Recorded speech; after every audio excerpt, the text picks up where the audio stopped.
Shutdown কর্মসূচিটা তো দলটাই শাটডাউনের জায়গায় চলে গেছে। এখন সোশ্যাল মিডিয়াতেও ঠিক মতন ঝড় তুলতে পারছে না। আর সোশ্যাল মিডিয়ায় ঝড় তুললে তো বাংলাদেশের মানুষের মনের চিরে ভিজবে না, মানুষের সমর্থন পেতে হবে। তো তারা যে বলছে ষড়যন্ত্র হয়েছে, অন্যান্য স্টেট সহযোগিতা করেছে, এখন আবার বলছেন না ওটা অন্য কোনো ষড়যন্ত্র না। মানুষের মনে তাদের আর জায়গা নেই। 15 বছরের এই স্বৈরাচারী শাসন, এরা শাসন করার জায়গায় কোথা থেকে এসছে? ভোট দান দিয়ে এসছে। ভোটটা কি হয়েছে? একটা যদি সঠিক নির্বাচন হয়, মানুষ যদি তার অধিকার সত্যিকারে রাখতে পারে ভোটের বাক্সে, সেখানে তো দুধ কা দুধ পানি কা পানি পরিষ্কার হয়ে যাবে। আমি গত 15 বছর অন্যান্য রাজনৈতিক দলগুলোকে স্বাভাবিকভাবে রাজনৈতিক চর্চা করতে না দেয়া, এগুলো কি ঠুনকো অভিযোগ? এগুলো গুরুতর অভিযোগ। এগুলো 24-এর 5 আগস্টের গণ অভ্যুত্থানের থেকে কম নয়। বঙ্গবন্ধুর আবেগকে, মুক্তিযুদ্ধের আদর্শকে যারা বিপণনে পরিণত করলো, তাদের মানুষের কাছে আর স্থান আছে কিনা, হৃদয়ে স্থান আছে কিনা, সেটা আরেকবার পরখ হয়ে যাবে। শেখ হাসিনার বিরুদ্ধে মানবতা বিরোধী অপরাধের রায়ে মৃত্যুদণ্ডের আদেশ দিয়েছেন আন্তর্জাতিক অপরাধ ট্রাইব্যুনাল। এরপর শেখ হাসিনার দল আওয়ামী লীগের পক্ষ থেকে নানা রকম রাজনৈতিক কর্মকাণ্ড করার ঘোষণা দিয়েছে। শুধু তাই নয়, সোশ্যাল মিডিয়া জুড়ে আওয়ামী লীগের, ছাত্রলীগের কিংবা আওয়ামী লীগের অঙ্গ সংগঠনের পক্ষ থেকে ঢালাওভাবে প্রচারণা চালানো হচ্ছে। সোশ্যাল মিডিয়া থেকে শোনা যাচ্ছে যে খোদ দলটির সভানেত্রী অর্থাৎ দিল্লিতে আশ্রিত শেখ হাসিনাও নাকি এই রায়ের বিরুদ্ধে তীব্র হুঙ্কার ছেড়েছেন। তিনি সরাসরি ডক্টর ইউনূসকে দেখে নেবার হুঁশিয়ারিও দিয়েছেন। যদিও এই তথ্যের কোনো স্বীকৃতি দিচ্ছে না প্রথম কলকাতা। বিভিন্ন সামাজিক যোগাযোগ মাধ্যমে আরো নানা ধরনের কথা উঠে আসছে। আন্তর্জাতিক গণমাধ্যমে এরই মধ্যে শেখ হাসিনার ছেলে সজীব ওয়াজেদ জয়, তিনিও তীব্র প্রতিক্রিয়া ব্যক্ত করেছেন। শুধু তাই নয়, কলকাতা কিংবা ভারতের বিভিন্ন জায়গায় আওয়ামী লীগের পালিয়ে থাকা নেতা কর্মীরাও ডিজিটাল যোদ্ধা সোশ্যাল মিডিয়ায় তারা উত্তাপ ছড়াচ্ছেন। কিন্তু আদৌ বাংলাদেশে তার কোনো প্রভাব পড়েছে, নাকি এটি শুধুমাত্রই সোশ্যাল মিডিয়ার মধ্যেই সীমাবদ্ধ রয়েছে? আর যদি প্রভাব নাই পড়ে থাকে, তাহলে কেন বাংলাদেশের সাধারণ মানুষের কাছে এখনো আওয়ামী লীগ ন্যূনতম সহানুভূতি পাচ্ছে না? কোথায় ফাঁকফোকর রয়েছে? প্রিয় দর্শক, আজকে আমরা সেই বিষয়গুলোই খুঁজে দেখবার চেষ্টা করব। আপনারা দেখছেন প্রথম কলকাতা। আপনাদের সঙ্গে প্রতিদিনকার মতো আমি সুব্রত আচার্য এবং আমার সঙ্গে প্রথম কলকাতার ডেপুটি এডিটর, সাংবাদিক, বিশ্লেষক, আমার বন্ধু পরমাশিস খোসরায়। পরমাশিস, তোমাকে প্রথম কলকাতা স্ক্রিনে স্বাগত। পরমাশিস, যত গর্জে তত কি বর্ষে? যত গর্জে তত কি বর্ষে, সেটা তো আমরা দেখতেই পাচ্ছি। বিষয়টা হচ্ছে গণ অভ্যুত্থান, আদালতের আন্তর্জাতিক ট্রাইব্যুনালের রায়, মৃত্যুদণ্ড, আন্তর্জাতিক মানবাধিকার সংগঠনগুলো এটা নিয়ে নানা রকম সমালোচনা আলোচনা চলছে। এগুলো তো চলবেই। বেসিক জায়গাটা কি? বেসিক জায়গাটা তো আমরা 14 মাস তো অতিক্রান্ত। 14 মাসে আওয়ামী লীগের রাজনৈতিক কোনো কর্মসূচি যতক্ষণ নিষিদ্ধ হয়নি, বা নিষিদ্ধ যদি হয়েও থাকে, রায়দানের পরে এত সোশ্যাল মিডিয়ায় লাপত ঝাপড় কেন? রাজনৈতিক কর্মসূচি বন্ধ, লকডাউন করে, শাটডাউন করে। আমি একটু থামিয়েই বলবো, তোমাকে উল্টো প্রশ্ন করবো। সোশ্যাল মিডিয়াতে লিখতে তো বারণ নেই পরমাশিস, কিন্তু সোশ্যাল মিডিয়া লেখা নয় শুধু, তার বাস্তবিক ভিত্তিটা নিয়ে আমাদের আলোচনা। লিখুন, সোশ্যাল মিডিয়া তো অবারিত, তোমার আমার সকলের জন্য। তারা লিখুন, কর্মসূচি দিন, কিন্তু তার বাস্তব প্রতিফলন কি ঘটছে? বাস্তব প্রতিফলন তো মাঠে ময়দানে হওয়ার কথা। শাটডাউন কর্মসূচি দিয়েছে, নিজেরা শাটডাউন হয়ে গেছে বলে বোধহয় শাটডাউন কর্মসূচি দিয়েছে, এটা আমার কথা না। যতটুকু পত্রপত্রিকা পড়ে খোঁজ খবর নিয়ে যা জানছি, সোশ্যাল মিডিয়ায় যারা দেখছেন, সক্রিয় থাকছেন, আমরাও তো খোঁজ খবর রাখছি। শাটডাউন কর্মসূচিটা তো দলটাই শাটডাউনের জায়গায় চলে গেছে। এখন সোশ্যাল মিডিয়াতেও ঠিক মতন ঝড় তুলতে পারছে না। আর সোশ্যাল মিডিয়ায় ঝড় তুললে তো বাংলাদেশের মানুষের মনের চিরে ভিজবে না, মানুষের সমর্থন পেতে হবে। তো আপনি বলবেন, আমি এখনো বলছি, বাংলাদেশের জাতীয় নির্বাচন কমিশন, অন্তর্বর্তী সরকারের প্রধান উপদেষ্টার কাছে অনুরোধ রাখছি প্রথম কলকাতার তরফ থেকে, দুধ কা দুধ পানি কা পানি পরিষ্কার হয়ে যাবে, এদের নির্বাচনে লড়ার সুযোগ দিন। আর ট্রাইব্যুনাল আদালতে কি হয়েছে, রায় হয়েছে, সাজা হবে কি হবে না, ভারত ফেরত দেবে কি দেবে না, এগুলো আপনারা আলোচনা চালিয়ে যান। নির্বাচন করে বুঝিয়ে দিন রায়দানটা কি হয়, ভোটের রায়দান। না, কিন্তু তুমি বারবার আমাদের বক্তব্য কেন এই কথা গলা চড়িয়ে বলছি, আমাদের বক্তব্য কেন আমরা গলা চড়িয়ে বলছি, আমরা চাই ভারত বাংলাদেশের সুসম্পর্ক অতীতে যা ছিল, আজ যা আছে, আগামীতে যেন আরো ভালো হয়। 1, 2, মানুষের স্বার্থ যেন কোনোভাবে ক্ষুণ্ণ না হয়। না, ঠিক আছে, তোমার একটি বিষয়ে আমার নিজস্ব আমি তোমাকে দৃষ্টি আকর্ষণ করতে চাই। সেটি হচ্ছে তুমি বরাবরই বারবারই বলছো বাংলাদেশের নির্বাচনে আওয়ামী লীগকে অংশ নেওয়ার সুযোগ দেওয়ার জন্য, এবং অনেকেই আমাদের দর্শকরা অনেকেই বলেন যে আপনি কেন বারবার করে আওয়ামী লীগকে এই সুযোগ করে দেওয়ার চেষ্টা করেন। এই বিষয়টি খুবই আওয়ামী লীগের পক্ষে ক্যাম্প যাচ্ছে নাকি? কারণ হচ্ছে বাংলাদেশের সাধারণ মানুষ তারা অনেকেই চাইছেন, অনেকেই বলছেন যে এই দলটি যেহেতু মানবতা বিরোধী অপরাধের সঙ্গে যুক্ত এবং আন্তর্জাতিক অপরাধ ট্রাইব্যুনাল অ্যাক্ট অনুযায়ী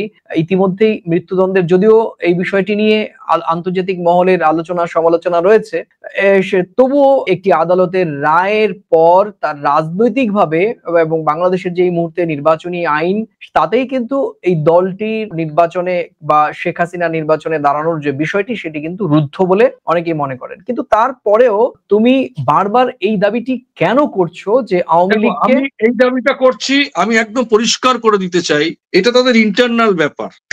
তারা যে বলছে ষড়যন্ত্র হয়েছে, অন্যান্য স্টেট সহযোগিতা করেছে, এখন আবার বলছেন না ওটা অন্য কোনো ষড়যন্ত্র না, মানুষের মনে তাদের আর জায়গা নেই। 15 বছরের এই স্বৈরাচারী শাসন, এরা শাসন করার জায়গায় কোথা থেকে এসছে? ভোট দান দিয়ে এসছে। ভোটটা কি হয়েছে?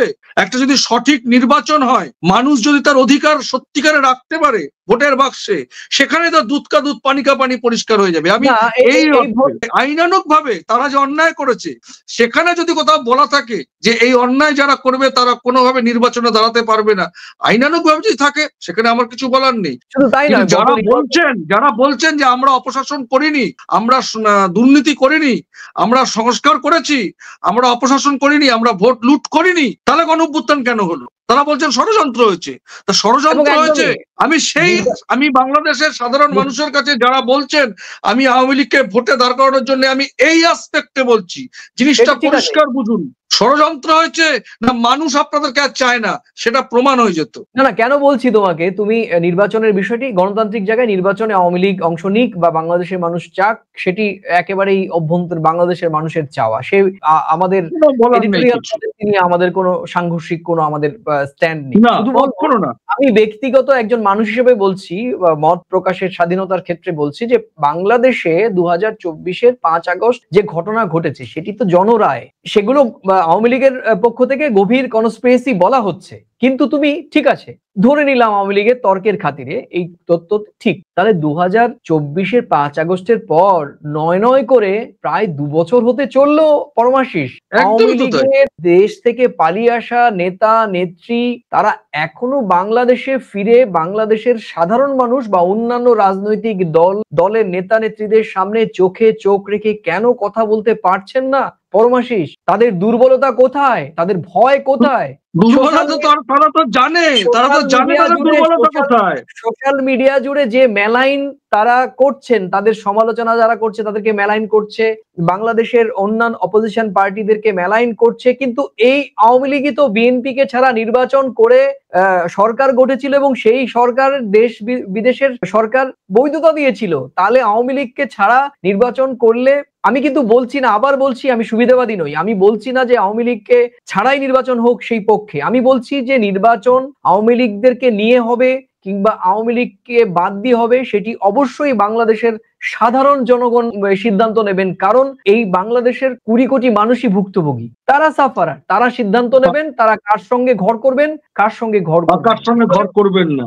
একদমই তাই। কিন্তু আমরা বাইরের জায়গা থেকে, খুব প্রতিবেশী দেশের জায়গা থেকে আমরা যে বিষয়গুলো পর্যবেক্ষণ করে এসেছি, তাতে প্রয়োজন নির্বাচনে অংশগ্রহণ, নির্বাচনের জনসমর্থনের বিষয়টি এই মুহূর্তে খুবই নগণ্য। কারণ 14 মাসে আওয়ামী লীগের অঙ্গ সংগঠনের পক্ষ থেকে বাংলাদেশের মাটিতে দাঁড়িয়ে এখনো পর্যন্ত সাহস কেন হয়নি যে আমরা অন্যায় করিনি, আমরা ভালো করেছি, আমরা সৎ ছিলাম, তোমরা কেন আমাদেরকে তাড়ালে বা কেন আমরা বাংলাদেশের মাটিতে রাজনীতি করতে পারবো না? তাদের ভয় কোথায়? এই ভয়টিই হচ্ছে বাংলাদেশের সাধারণ মানুষের রায়, যেটা নির্বাচনে দাঁড়ানো কিংবা নির্বাচনে অংশগ্রহণ করতে না পারার কিছু যায় আসে। এটি আমার নিজস্ব অবজারভেশন। সেটা তো ঠিকই, সেটা তো আমি শোনো 15 বছর শাসন করেছি, আমি এই ব্রিজ বানিয়েছি, সেই সেতু বানিয়েছি, সেই রাস্তা বানিয়েছি, এই ডেভেলপমেন্ট করেছি, সেটা তো সরকারের কাজের মধ্যেই পড়ে। কিন্তু মানুষের অধিকার এত অভিযোগ মানুষের কথা বলার ভাষার অধিকার যদি কেড়ে নেওয়া হয়। সব অভিযোগ কি বানানো পরমাশিস? এই গুম, খুন, বিচার বহির্ভূত হত্যা, আমি জুলাইয়ের গণঅভ্যুত্থানের ব্যাপারটি আমি আলাদা করে রেখে দিলাম। 5 বছর, গত 15 বছর অন্যান্য রাজনৈতিক দলগুলোকে স্বাভাবিকভাবে রাজনৈতিক চর্চা করতে না দেয়া, এগুলো কি ঠুনকো অভিযোগ? এগুলো গুরুতর অভিযোগ। এগুলো 24-এর 5 আগস্টের গণঅভ্যুত্থানের থেকে কম নয়। কারণ একটি স্বাধীন গণতান্ত্রিক দেশে মত এবং পথ সবই তাদের নিজস্ব সাংবিধানিকভাবে তাদের অধিকার। একদমই তাই। কিন্তু আমার এই জায়গাটা একটাই কথা, আমি সে দেশের নিয়ম অনুযায়ী, আইন অনুযায়ী যদি তারা নির্বাচনে দাঁড়াতে না পারার জায়গা থাকে তাহলে দাঁড়াবে না। কিন্তু আমার বক্তব্য হচ্ছে যে বাংলাদেশের মানুষ গণ অভ্যুত্থান দিয়ে যেমন ওনাকে পালিয়ে আসতে বাধ্য করেছে, সেরকম ভোট বাক্সে যে ওনাদেরকে ছুঁড়ে ফেলে দিতে পারে, তাদের ফেলে দিতে পারে যারা একটাও ভোট পাবে না। তাহলে ছবিটা, এদের উত্থান তো রাজনীতির মধ্য দিয়ে, কিন্তু রাজনীতির মধ্য দিয়ে বঙ্গবন্ধুর আবেগকে, মুক্তিযুদ্ধের আদর্শকে যারা বিপণনে পরিণত করলো, তাদের মানুষের কাছে আর স্থান আছে কিনা, হৃদয়ে স্থান আছে কিনা, সেটা আরেকবার পরখ হয়ে যাবে। তুমি বলতে চাইছো যে জামানত বাজেয়াপ্ত, সেটিও বাংলাদেশের মানুষ দেখুক? একদমই, সেটা দেখুক, সেটা হওয়া উচিত। ওটাই তো আসল রায়। যে কথাটা বলছিলাম যে বিভিন্ন মানুষ আমাদের সঙ্গে বিভিন্ন সংযোগ থাকে, যোগাযোগ থাকে, খোঁজ খবর নিতে হয়। আলোচনায় ফিরি, আমরা মূল যে বিষয়গুলো নিয়ে কথা বলছিলাম। এই যে রায়ের পর আওয়ামী লীগের পক্ষ থেকে যেভাবে সোশ্যাল মিডিয়াতে বিভিন্ন কর্মসূচি তারা দিয়েছেন, রায় ঘোষণার কয়েক ঘন্টার মধ্যেই এই দলটি আন্দোলনের ডাক দেয়, শাটডাউন, বিক্ষোভ, অনলাইন প্রচার, সব মিলিয়ে তারা সমর্থকদের ফের জাগাতে চেষ্টা করে। কিন্তু আগের মতো জনসমর্থন এখনো পর্যন্ত গত 3 দিনে আমাদের যা অবজারভেশন সেটি কিন্তু এখনো পর্যন্ত আসেনি। এটা দলের ভেতরে দুর্বলতা নাকি এ নিয়ে আলোচনা ঠিক দলের মধ্যেই চলছে। নিজেদের অবস্থান পরিষ্কার করতে এখন অবশ্য, যদিও শেখ হাসিনার দল বলছে এটা হাসিনার বিচার নয়, এটা আসলে অস্তিত্ব টিকিয়ে রাখার লড়াই। এদিকে দল পুনর্গঠনের কথাও বলা হচ্ছে, জানো তুমি, ফ্রেশ একটা আওয়ামী লীগ, রিফাইন্ড আওয়ামী লীগকে নিয়ে আসার কথা বলা হচ্ছে। এক্ষেত্রে অন্তর্বর্তীকালীন সরকার কিংবা অন্যান্য স্টেক হোল্ডাররাও এর মধ্যে রয়েছেন বলে বিভিন্ন রকম ভাবে শোনা যায়, যদিও এই তথ্যের সত্যতা প্রথম কলকাতা দায় নিচ্ছে না। বিভিন্ন গণমাধ্যম, বিভিন্ন সোশ্যাল মিডিয়া বা টক শো থেকে আলোচনা এসছে কি এসছে, এই দলটি পুনর্গঠন করা হোক। কেউ কেউ বলছে এই রায় তাদের রাজনৈতিকভাবে শেষ করবে, আবার কেউ বলছে এই রায় থেকেই নতুন একটি দলের উঠে আসার সম্ভাবনাও তৈরি হয়েছে। অর্থাৎ আওয়ামী লীগ এখন 2 পথের সামনে, একটা অপ্রাসঙ্গিক হয়ে পড়া, আরেক নতুন রূপে ফিরে আসা। তুমি কিভাবে দেখছো বিষয়টি? দেখো, এই মুহূর্তে তো বাংলাদেশের মানুষের কাছে যেটা মনে হচ্ছে যে একটা তাদের রাজনৈতিক কর্মসূচি থাকবে না, তাদের ভোটে তারা অংশ নিতে পারবে না, সে দেশের ব্যবস্থাপনা অনুযায়ী যে কার্যকারিতার কথা বলা হচ্ছে, সেদিক থেকে তো তাদের আর উত্থানের কোনো জায়গা নেই। দ্বিতীয়ত, তাদের প্ল্যাটফর্মটা কি? বাংলাদেশের মানুষ। সেই তারাও বুঝেছে শেখ হাসিনাকে হয়তো ফিরিয়ে আনা সম্ভব না, তাহলে নেতৃত্বটা কে দেবে? না, প্রথম সারির নেতারা সকলেই পলাতক। তাহলে যারা এখনো আছে, করে কমে খাওয়া না, যারা রাজনীতি করে তারা রাজনীতি থেকে বেরিয়ে এসে আলু পটল বেচতে পারে না, এটা তো জানো। প্রত্যেকের যা পেশা, আজকে আমার 50 বছর বয়স হলো, আমি এই পেশার সঙ্গে যুক্ত কম বেশি 30 বছর, 20 বছর বয়স থেকে আমি কাজে ঢুকেছি। এখন যদি আমাকে বলে যে তুমি চার্টার্ড অ্যাকাউন্টেন্টের কাজ করো, আমি তো পারবো না। তো রাজনীতির লোকেরাও ঠিক স্বাভাবিক, যারা সময় দিল, একটা ভুল হয়েছে, ভ্রান্তি হয়েছে, আত্মশুদ্ধি করবে কিনা সেটা পরের ব্যাপার। মাঠে ময়দানে থাকার জন্য একটা অন্যরকম পলিসি নিয়ে, অন্যরকম চিন্তা ভাবনা নিয়ে বাংলাদেশের মানুষের কাছে তারা একটা নতুন এমব্লেম বানিয়ে পৌঁছানোর চেষ্টা করতে পারে। এটা রাজনীতিতে হয় না যে তা না। তো স্বাভাবিকভাবে আমাদের দেশেও এরকম হয়, তো আসতেই পারে। আমাদের দেশে তো এমন হয় যে আমি একটা দল করতাম, আমি দল থেকে বেরিয়ে এসে আমি আরেক দলে জয়েন করলাম, বা আমি একটা নতুন সংগঠন শুরু করলাম। এটা হয়, এটা করা কোনো অন্যায় না, কিন্তু সেটা দেখতে হবে মূল বিষয়টা কিন্তু বাংলাদেশের সাধারণ মানুষ, সেই মানুষ তাদেরকে কাছে টেনে নেয় কিনা, তাদের জায়গা দেয় কিনা, তারা ওই নতুন ভাবনায় নতুন করে রিফ্রেশ হয়ে মাঠে ময়দানে নামলে তাদের অবস্থানগত জায়গাটা কোন জায়গায় থাকে এগুলো তো সময় বলবে, কিন্তু এগুলো ঘটনা প্রবাহ, এগুলো ঘটতে পারে। আমার তোমার কাছে একদমই একটা সবিনয় প্রশ্নের উত্তর আমি জানতে চাই। আমি ভীষণ কৌতূহলী, কারণ এই দলটির নাম আওয়ামী লীগ। আমি বারবার বলি, মুক্তিযুদ্ধের অন্যতম নেতৃত্ব দানকারী এই দল, এবং এই দলের নেহাত সমর্থক বাংলাদেশে কম নয়, যদিও এখন এ নিয়ে তীব্র বিতর্ক রয়েছে। সব এই যে তথ্য যে 2024-এর 5 আগস্ট এটা গভীর ষড়যন্ত্রের অংশ, এই তত্ত্ব 1 বছর 14 মাস পর কতটা বাস্তব প্রয়োজনীয়ভাবে তুমি বাস্তবসম্মত বলে মনে করো? কারণ শেখ হাসিনা তার মানবতা বিরোধী অপরাধের দায়ে তার মৃত্যুদণ্ডের আদেশ হয়েছে, রায় হয়েছে। এরপর দলটির সমর্থক নেতা কর্মী বা গত 15 বছর তাদের যে সুবিধাভোগী বা তাদের যে নিজস্ব স্টেক হোল্ডার, তাদের তো গত 3 দিনে মাঠ দাপিয়ে বেড়ানো, কাঁপিয়ে বেড়ানোর কথা ছিল। এই গত 3 দিনে কোনো প্রতিবাদ হওয়ার দৃশ্যমানতা আমরা দেখতে পারিনি। যদিও আমাদের কলকাতার অনেক গণমাধ্যম কিছু ভিডিও সামনে এনে বাংলাদেশকে অগ্নিগর্ভ হিসেবে আখ্যায়িত করছে, কিন্তু আমরা যারা বাংলাদেশকে 24x ওয়াচ করি, শুধু বাংলাদেশের মেইন স্ট্রিম গণমাধ্যম নয়, আমরা বিভিন্ন সোশ্যাল মিডিয়ায় এবং আমাদের পার্সোনাল যোগাযোগ থেকে সেখানে কলকাতার গণমাধ্যমে এই যে বাংলাদেশকে অগ্নিগর্ভ হিসেবে তুলে ধরা, তার সঙ্গে আমি তো কলকাতারই একজন সাংবাদিক, আমার কাছে 10 থেকে 15% এই তথ্যের সঙ্গে যে গিয়েছে। অর্থাৎ অগ্নিগর্ভ তারা যে দাবি করছে তার এই দাবির 10 থেকে 15% সত্যি, কারণ কিছু কিছু জায়গায় ককটেল বিস্ফোরণের ঘটনা ঘটেছে, কয়েকটি বাসে অগ্নিসংযোগের ঘটনা ঘটেছে, কিছু দোকানপাট ভাঙচুর, কয়েকটি প্রতিষ্ঠান ভাঙচুরের ঘটনা ঘটেছে। কিন্তু এই দেশটি প্রায় 20 কোটি মানুষের দেশ, এত বড় মানুষ, এতগুলো জেলা, এতগুলো থানা, এতগুলো গ্রাম, সেখানে এই কয়েকটি ঘটনা, আওয়ামী লীগের মতো একটি দল, এত বছর ক্ষমতায় থাকা দল, এত তার সুবিধাভোগী মানুষ, তারা যদি দল বেঁধে রাস্তায় নামতো তাহলে 1-1.5 লক্ষ 2 লক্ষ লোক তো নামতেই পারত। সেটা কি হয়েছে? যদি না হয়ে থাকে এই দুর্দশা, দৈন্যতা, তার কারণ কি?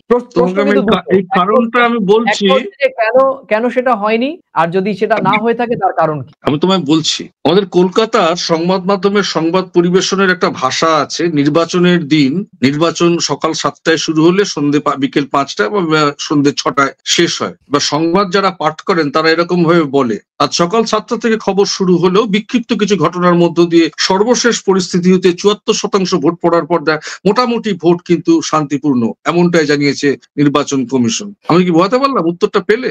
এত বড় রায়দানের পরে বিক্ষিপ্ত কিছু ঘটনা তো থাকবেই, আর সেটা মোকাবিলা করার জন্য তো প্রশাসন রাস্তায় থাকবেই। না, এর সঙ্গে যায় কিনা আমি এর সঙ্গে যায় কিনা, ধরো আওয়ামী লীগ একটা বড় রাজনৈতিক দল, এবং এই দলটি ঘরের খেয়ে বোনের মোস্তারা না বোঝো, ঘরের খেয়ে বোনের মোস্তা। তোমাকে আগের দিন বলেছিলাম, বাপ পোলাপাইনকে ফেলায় যায় চলে গেছে আরেকটা পরকিয়া করতে, সেই বাপরে বাঁচাইতে যাবে লোক। আমি এইভাবে বলছি, তোমার মাঠ ময়দানের ছেলেদেরকে তুমি রেখে চলে গেছো, সব বিদেশে চলে গেছো ভয়ে। ধরে নিচ্ছি উনি কোন রকম, বাংলাদেশের প্রধানমন্ত্রী শেখ হাসিনা কোন রকম নির্দেশ দেয়নি, এতগুলো মানুষ মরলো কি করে? আবার উনি বলছেন উনি থাকলে আরো হানাহানি বাড়তে পারে। ওনার বংশ, ওনার পরিবার, মুক্তিযুদ্ধের সময় ওনাদের পরিবার, সেটা গোটা বিশ্ব শ্রদ্ধাবনত চিত্তে, আনত চিত্তে সেটা স্যালুট জানায়, প্রণাম জানায়। দেশটা স্বাধীন করার জন্য 71-এ যুদ্ধ হয়েছিল, আর তাকে তাড়ানোর জন্য গণবিক্ষোভ হলো, এর দায় কে নেবে বলো? কে নেবে? কেন দাঁড়ালো না? এই যে রায়, যদি কোনো দেশ ষড়যন্ত্র করে, বাংলাদেশিরা বলেন, অনেকে বলেন ভারতের সঙ্গে আওয়ামী লীগের সরকারের ভালো সম্পর্ক, যদি কেউ ষড়যন্ত্র করে, আন্তর্জাতিক মঞ্চে সেটা দাবি করেনি কেন সাহায্যের জন্য? আমরা যাচ্ছি না, আমরা আলোচনার মূল ট্র্যাকে। আমি তোমাকে প্রশ্ন করেছিলাম, সেই প্রশ্নের উত্তর আমি প্রত্যাশা করছি তোমার কাছে, যে এত বড় একটি ভাই, ওনার দলের লোকেরা আর কনফিডেন্স পাচ্ছে না। পরিষ্কার শুনে নাও, এখন আর মাঠে ময়দানে নামার মতন জায়গায় তাদের পিঠ দেওয়ালে ঠেকে গেছে। কার জন্য নামবে? সেই জন্য তো নতুন করে ভাবনা হচ্ছে, যদি মাঠে ময়দানে নামতে হয় আর কেউ মাঠে নামবে না। তুমি আমাদের এখানকার বিচার দিয়ে, আমাদের এখানকার কোন নেতা সে যদি সব ছেড়ে ছুড়ে পালিয়ে যায়, তার তলার শাড়ির নেতারা কি আবার নামবে? অভিভাবক না থাকলে দল চলবে? যদি চালাতে হয় নতুন ভাবনায় দল চলবে। এটা তো রাজনীতির মঞ্চ। কেন রাস্তায় বিক্ষোভে 1.5 লাখ লোক নামবে? তারা কনফিডেন্স পাচ্ছে না, তারা নিজেরাও জানে তারা কি ভুল করেছে। আর স্টেক হোল্ডার সুবিধাভোগীরা তো রং পাল্টাবে, বদলে ফেলবে। যারা সুবিধাভোগী তারা সুবিধা পেতে গেলে কার সঙ্গে থাকবে? যারা সুবিধা দেবে তাদের সঙ্গে। বেশ, সুবিধাটা নেওয়াও কিন্তু কোনো অন্যায় নয়। একদম। দেখ, আমি তোমার প্রশ্নের প্রশ্ন বা তোমার যে বিশ্লেষণ আমার কাছে পরিষ্কার। তোমাকে অনেক ধন্যবাদ প্রিয় দর্শক, এত সময় জুড়ে আমাদের সঙ্গে জুড়ে ছিলেন এবং আমাদের এই বিশ্লেষণ বা আমাদের মতামত সেটি আপনারা ধৈর্য ধরে শুনেছেন। প্রিয় দর্শক, প্রতিদিনকার মতো আপনাদের কাছে আমার বিশেষ অনুরোধ, এই আলোচনার কোন অংশের সঙ্গে বা পুরো অংশের সঙ্গে আপনি ভিন্নমত কিনা বা সহমত সেটি মন্তব্যের কলামে লিখে জানাবেন। ভিডিওটি ভালো লাগলে নিজেদের মাঝে শেয়ার করে ছড়িয়ে দেবেন, কারণ এই ভিডিওতে দেয়া তথ্য হতে পারে এই তথ্যের কারণে সংশ্লিষ্টরা উপকৃত হতে পারেন। এবং এই ভিডিওটি বা এই চ্যানেলটিতে আজকে যারা নতুন দেখছেন তারা পেছনের অন্তত 10টি ভিডিও দেখে যদি ভালো লাগে ভিডিওটি লাইক বা ফলো করুন, কারণ এভাবেই প্রথম কলকাতা চায় আপনাদের মাঝে বেঁচে থাকবে। প্রিয় দর্শক, আমি শেষ করব শুধুমাত্র, আমি প্রতিদিনকার মতো আমার নিজস্ব বিশ্লেষণ থাকে শেষের দিকে। এই রায় কেবল আইনগত সিদ্ধান্ত নয় দর্শক, এটা বাংলাদেশের রাজনীতির শক্তির ভারসাম্য বদলে দেওয়ার রায়। আওয়ামী লীগ এখন লড়াই করছে, হ্যাঁ করছে কোথায়? ফেসবুকের রাস্তায়। করছে কোথায়? ফেসবুকের আদালতে। করছে কোথায়? ফেসবুকের জনমতে। আর এই লড়াই সত্যি ফেসবুক থেকে বাস্তবে আদৌ আসবে কিনা সেটাই এখন দেখার বিষয়। প্রিয় দর্শক, ভালো থাকবেন, সুস্থ থাকবেন এবং সকলে নিরাপদে থাকবেন। আবার দেখা হবে নতুন কোনো বিষয়। নমস্কার। নমস্কার।